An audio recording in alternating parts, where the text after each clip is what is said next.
Donald Trump retreated. Iran called his bluff and he was forced to accept a 2-week ceasefire deal.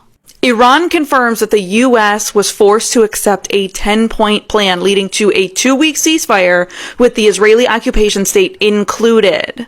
Because Iran is the only one out here actually practicing diplomacy. The last-minute negotiations were mediated by Pakistan and are seen as a major victory for Iran. The Iranian Supreme National Security Council said the U.S. suffered an undeniable, historic, and crushing defeat. Additionally, their statement reported that Donald Trump accepted the enrichment of uranium, lifting of all primary and secondary sanctions, paying compensation to Iran, withdrawal of U.S. combat forces from the region, and cessation of war on all fronts, including Lebanon. Now, Donald Trump issued his own statement just before the 8 p.m. deadline via his Truth Social, saying, "The pause in Iran is tied to agreeing to the complete, immediate, and safe opening of the Strait of Hormuz." He also claims the U.S. already met and exceeded all military objectives. But analysts are saying Trump didn't have any good options but to take the ceasefire deal. He was backed into a corner. His hand was forced because there were no winning options on the table for the U.S. He talked a big game about escalatory steps, but everybody in the region knows that if you go after Iran's energy infrastructure and power plants, it will do the same thing to the entire Gulf, which would result in a worse energy crisis than we have now, something Donald Trump wouldn't be able to sustain. It would destroy his presidency. As of now, Israel has not issued an official response, but it appears the Israelis are going to begrudgingly accept and go along with the proposal. So for all of Donald Trump and Israel's posturing about this war and escalatory attacks, Iran is the one who came out on top. A new statement from the White House says President Trump stands with the innocent civilians in Iran, saying the president will always stand with innocent civilians while annihilating the terrorists responsible for threatening our country and the entire world with a nuclear weapon. Greater destruction can be avoided if the regime understands the seriousness of this moment and makes a deal with the United States. No response yet from Iran. This is your 6 p.m. update on the war in Iran, 2 hours before President Trump's deadline. Iran seems to still be launching missiles and drones with strikes and interceptions reported in Saudi Arabia, Israel, Qatar, and Iraq. The president's last social media post was more than an hour ago endorsing Republicans for the midterms. Hope that helps. I'm Lena, your news anchor bestie. Follow me if you care about this stuff. Donald Trump just caved, backing down from his fake deadline, averting for now what the president described this morning as an attack on Iran that would lead to the death of a, quote, whole civilization. Moments ago, the president posted, quote, "I agree to suspend the bombing and attack of Iran for a period of 2 weeks. The suspension is contingent on Iran reopening the Strait of Hormuz." Now, Trump says he backed down based on talks with Pakistan, which is serving as an intermediary.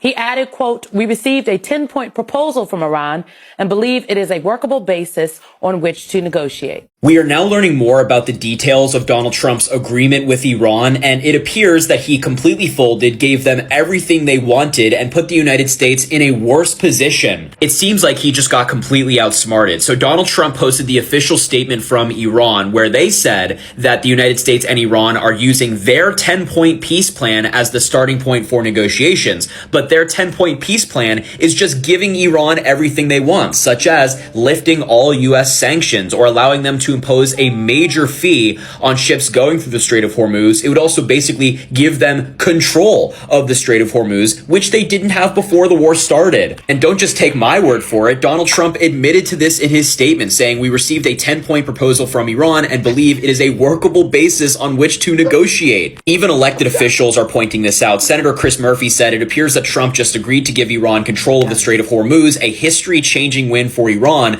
The level of incompetence is both stunning and heartbreaking. What on earth is happening? And in exchange for all of that in that 10-point peace plan, it seems that the United States gets the Strait of Hormuz open again, which was already open before the war started. So it looks like we got nothing, Iran got everything, and Donald Trump got fleeced.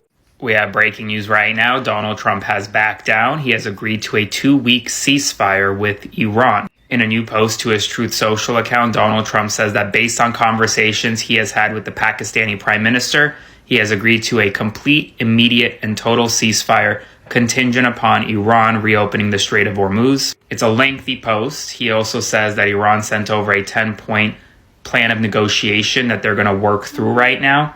But this comes 2 hours before his 8 p.m. deadline. Some are saying that it is Taco Tuesday. Trump is backing down again from his threats, now suspending the bombing and attacks for a period of 2 complete weeks.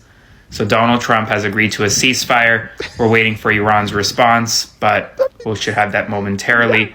As always, I'll have more updates for you shortly, so make sure to subscribe to my Substack, link in bio to support my work, and follow along to stay up to date on all the news you need to know about. A remarkable, if not shocking, threat today from President Trump to Iran, population 93 million. He said, quote, "A whole civilization will die tonight, never to be brought back again. I don't want that to happen, but it probably will. However, now that we have complete and total regime change, where different, smarter, and less radicalized minds prevail, maybe something revolutionarily wonderful can happen. Who knows? We will find out tonight, one of the most important moments in the long and complex history of the world. 47 years of extortion, corruption, and death will finally end. God bless the great people of Iran." Obviously, this is a threat to wipe out a civilization. Iran is 93 million people. And while no one really expects that President Trump is going to kill 93 million people, the threat itself is remarkably shocking and would constitute the most heinous of war crimes if enacted. This is a piece of President Trump's latest threats. He told the Iranian regime, "Open the straits, you crazy bastards." He's threatened to bomb Iran back to the Stone Ages. He has threatened to bomb bridges and civilian infrastructure. And this threat today to wipe out an entire civilization is, we've never seen anything like it. We've never seen behavior like this from an American president ever.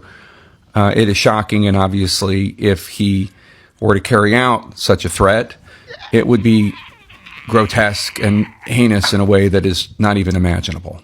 I have to say, it looks at the moment as though President Trump has kicked an almighty can down the road, and it looks as though the upper hand has very much gone to the Iranian regime. It looks as though President Trump has capitulated massively. Let's talk you through what's happened over the course of the past 2 hours. And I should say, it's just gone 8 p.m. here in Washington. This was the point at which Donald Trump this was the deadline that he'd set, 8 p.m. in Eastern time, when all hell would break loose if the Iranians didn't open up the Strait of Hormuz and various other movable demands that he made. So first of all, the president's post on social media, he said, based on conversations with Prime Minister Sharif and Field Marshal Munir of Pakistan, and wherein they requested I hold off the destructive force being sent tonight to Iran, and subject to the Islamic Republic of Iran agreeing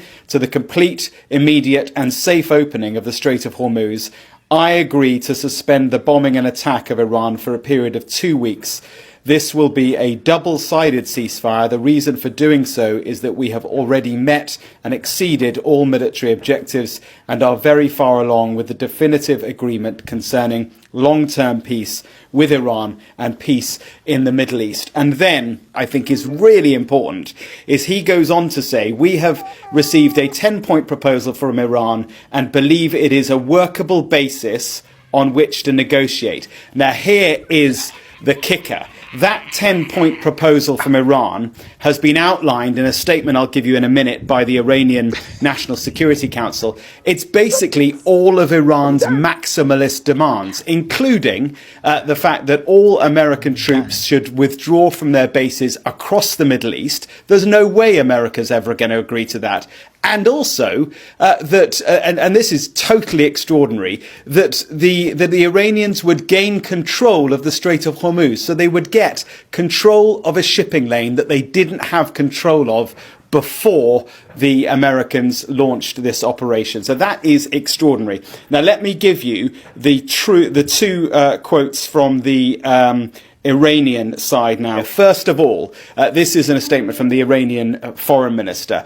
If attacks against Iran are halted, he says, our powerful armed forces will cease their defensive operations for a period of 2 weeks. Safe passage through the Strait of Hormuz will be possible via coordination with Iran's armed forces and with due consideration of technical limitations. Not quite sure what that last bit means, but for the sake of the oil market, that statement there is good news. The Strait of Hormuz will open for a period of 2 weeks. That's good news. Then take a look at the small print, if you like, which is from Iran's Supreme National Security Council.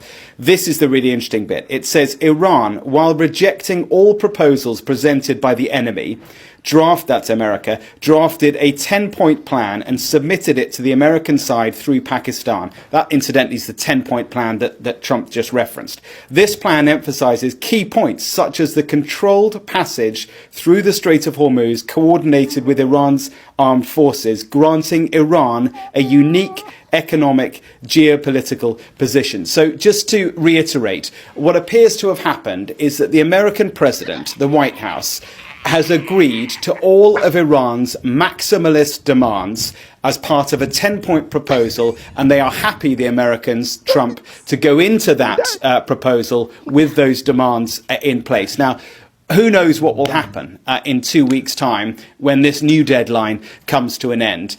Iran has accepted the 2-week ceasefire, but it's not as cut and dry as President Trump made it seem. This is from the Iranian foreign minister, who just posted to his social media account saying, if attacks against Iran are halted, our powerful armed forces will cease their defensive operations for a period of 2 weeks. Safe passage through the Strait of Hormuz will be possible via coordination with Iran's armed forces and with due consideration of technical limitations. That is very different than what President Trump said he agreed to. Trump, just a short time ago, said, subject to the Islamic Republic of Iran agreeing to the complete, immediate, and safe opening of the Strait of Hormuz, then he would agree to this ceasefire. Iran's foreign minister put a bunch of caveats in there. He said any travel through the strait must be coordinated with Iran's armed forces and will be subject to technical limitations. What does that mean? I don't know. It's also important for you to know that Iran's Supreme National Security Council posted their own statement about this 2-week ceasefire, and they say that President Trump has agreed to give the Iranians control over the Strait of Hormuz.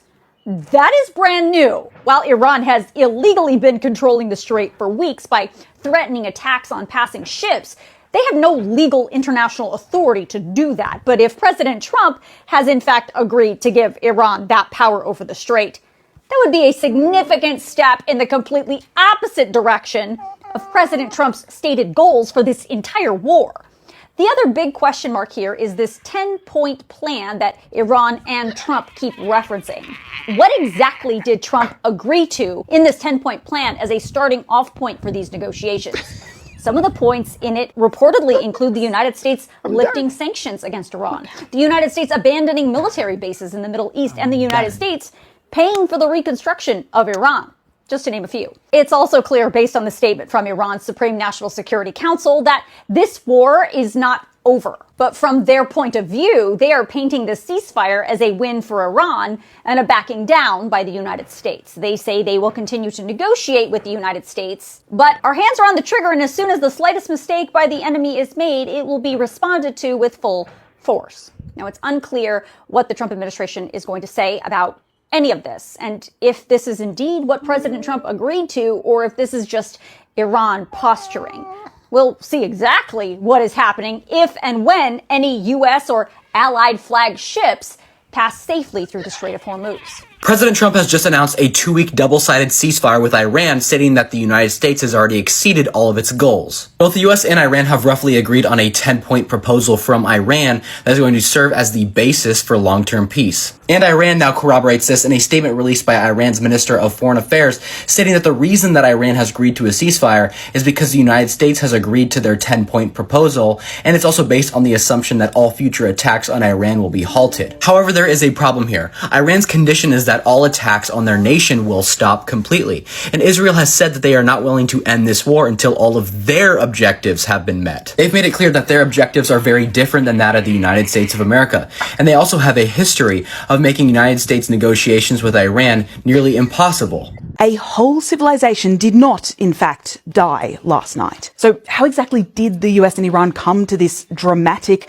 down-to-the-wire, 2-week tentative ceasefire? Although the US and Israel's war on Iran began in February, this section of the story starts March 21st, when Trump posts that Iran has 48 hours to fully open the Strait of Hormuz, or America will obliterate various power plants, starting with the biggest first. To which Iran replied that if their energy infrastructure was attacked, they would retaliate in kind. But still, the deadline was March 23rd. Jump forward to March 23rd, and Trump says that due to some very good, productive conversations with Iran, he'll postpone all the strikes against power plants and energy networks for 5 days. This is civilian infrastructure he's talking about obliterating, by the way, an energy grid that tens of millions of people rely on, meaning that what he is proposing could be classed as a war crime. Okay, so the deadline is March 28th. On March 26th, Trump announces a 10-day pause, giving Iran until April 6th, 8 p.m. to open the strait. On April 4th, with 57 hours left, Trump warns that there are 48 hours left before hell will rain down on Iran.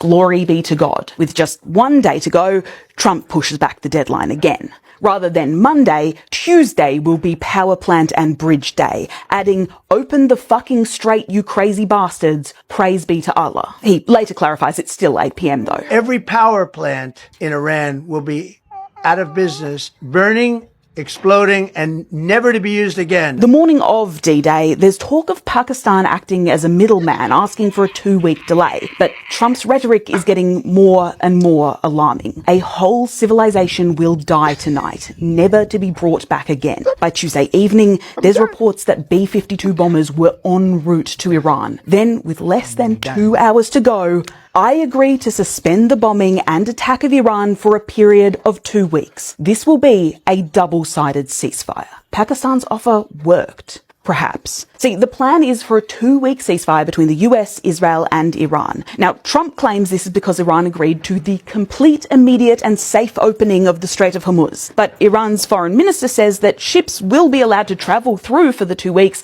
but under the management of Iran's military, essentially still leaving them in control. Trump also said that Iran had brought a 10-point peace plan, which would be a workable basis on which to negotiate. Although, at least the version of the plan published by Iranian state media includes several points that the US has point-blank refused in the past, like lifting all sanctions, allowing Iran to control the Strait of Hormuz, and the US military withdrawing from the Middle East, all of which, if agreed to, would leave Iran with far more power than before Trump and Netanyahu dropped the first bomb. Plans for in-person peace talks are being finalized now, and Trump says that the 2-week ceasefire will allow a longer-term agreement to be finalized and consummated. So, I guess I'll see you on the 21st of April.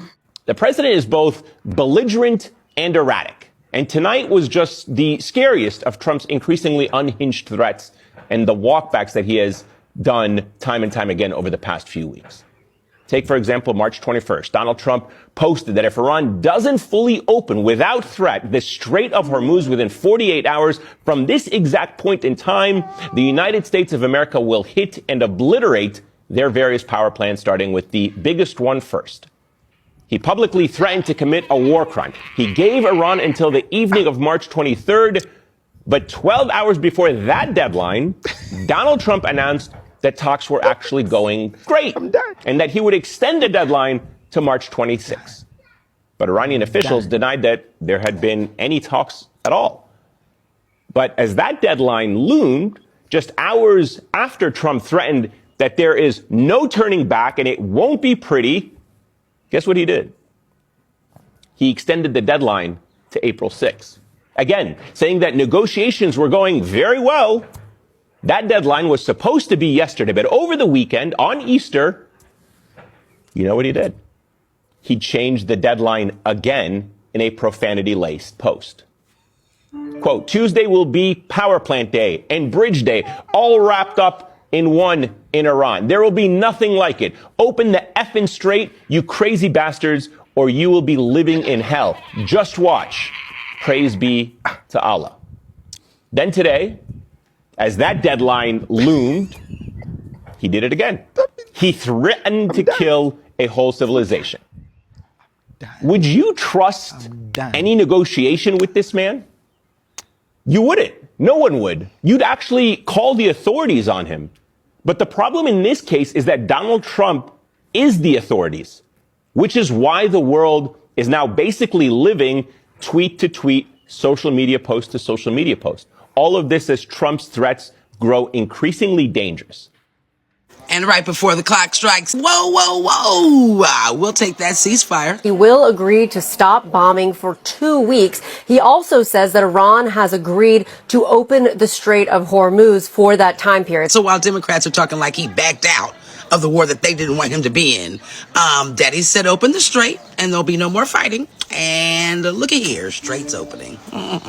The subject to the Islamic Republic of Iran agreeing to the complete, immediate, and safe opening of the Strait of Hormuz, agree to suspend the bombing and attack of Iran for a period of 2 weeks. This will be a double-sided ceasefire. The reason for doing so is that we have already met and exceeded all military objectives and are very far along with the definitive agreement concerning long-term peace with Iran and peace in the Middle East. Trump said he was talking to the right people. I mean, 20 boats did make it through the strait. And two, Daddy, right? Right. 2 week period will allow the agreement to be finalized and consummated. On behalf of the United States of America as president and also representing the countries of the Middle East, it is an honor to have this long-term problem to a resolution. Meanwhile, these tacky Democrats out here are not just disrespecting our country, but they're also disrespecting our troops. What Iran did, they put a bounty out on his head, and whoever finds him gets a great award. I can't wait. How dare you and people like you sleep under the blanket of freedom provided by people like my son who are serving our country or have served our country all over the world, are away from their families, protecting our freedoms so that you can run your mouth and be an asshole like you are. I would say go to hell, but you're already headed there. And we Americans approve that message, okay? Her son right now is overseas fighting. Thank you to your son. Thank you to your family. We continue to pray for your son and his safe return back into your arms. Okay? We love you. Thank you. And innocent Iranians have been forced to live under this regime for decades. But Democrats want President Trump to be wrong and for him to lose, even if that means at the expense of the demise of our very own country. Ask yourself, why did President Trump lash out as he did on Easter Sunday? Well, it's because he has an entire branch of government that pretends to be for the people, but is actively out there not only voting against the American people and the interest of the American people, but actively speaking up for our enemy. These anti-American representatives, they got to get the hell up out of our government. Okay? I know you hear me. If the United States and Trump proceeds with this attack on Iran tonight, life as we know it in the U.S. will change forever. Not to mention, hundreds of thousands of people will be injured, if not killed, in Iran. Since y'all care so much about gas prices, just want to let you all know, you haven't seen the worst of it. Gas prices are about to get 10 times worse because the last ships leaving the Strait of Hormuz have not made it to the U.S. yet. They will arrive on around April 10th. It takes about 45 days of a trek for boats to get from the Strait of Hormuz to the U.S. So from the closure, that date is April 10th. Now that we've gotten that out of the way, I feel like we're not talking about the devastating effects of what this is going to do to our world. The majority of Asian countries receive the majority of oil from Iran and the Strait of Hormuz. Like the Philippines receives 80% of their oil from there. And I'm telling you, it's not just going to be Iran that retaliates. It's going to be China. It's going to be a multitude of countries. And this is also going to absolutely destroy the global economy. I don't know if y'all know, but 33% of the world's fertilizer comes from the Strait of Hormuz, meaning all of our farmers in the US who are planting our food for the next fall don't have fertilizer. or can't afford it. There are multiple farms that are having to pay double, if not triple, of the price of fertilizer for crops. So groceries are going to skyrocket. We're literally, look, we're not going to have food. We're not going to have gas. You're not going to be able to drive to work. And there's literally going to be hundreds of thousands, if not millions of people who die from this.